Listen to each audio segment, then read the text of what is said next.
Lupe doesn't have to be in the room to be within earshot. In the bathroom, I found a note taped to the medicine cabinet mirror. Gone for groceries and DVDs. Movie night tonight. L.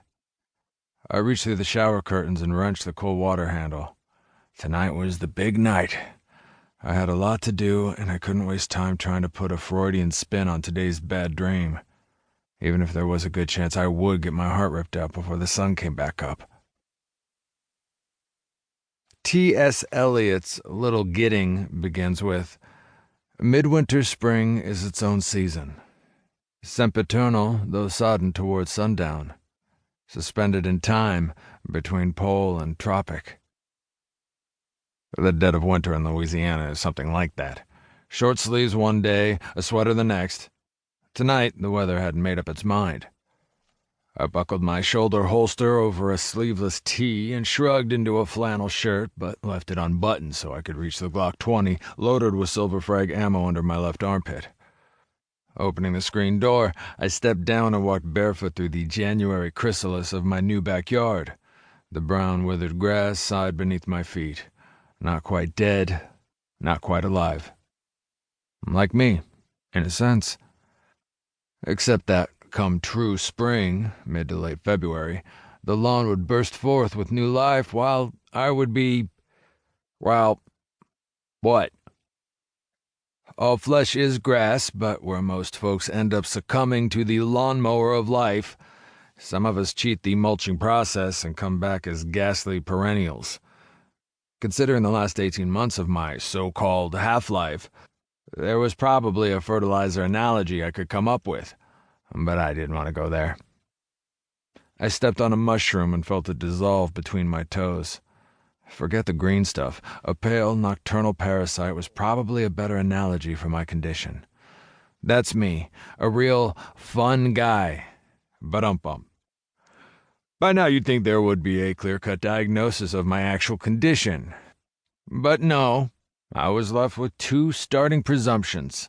One, that I actually died in the automobile accident that killed my family and was reborn in the hospital morgue. Or two, that I was only presumed dead while Virus A from Basarab's blood put me in a healing trance, lacking the competent factors of Virus B that resided in the old vampire saliva. The infection started converting my body into something new, neither fully human nor technically undead. Add to either scenario the subsequent contaminants and bloodborne pathogens from my encounters with Cadith Bay's Tannis leaf extract and the demon-laced blood of Elizabeth Bathory, well, the either-or factor became rather hazy. And while the distinction seemed important to some, I had to wonder, in the end, did it really matter? My wife and daughter were still dead, and the Las Vegas domain was booking odds on me attaining the same status within the month. But this wasn't the night to think about depressing things like vampire vendettas and daymares concerning misplaced hearts. It was an evening made for romance. A sliver of moon hung over the graveyard like a leprous grow light in death's terranium. The wind had freshened, bringing the odor of distant rain and nearby rot. I could see a storm was finally brewing, and that meant tonight had to be the night. If Lupe and J.D. ever got back from Blockbusters, that is.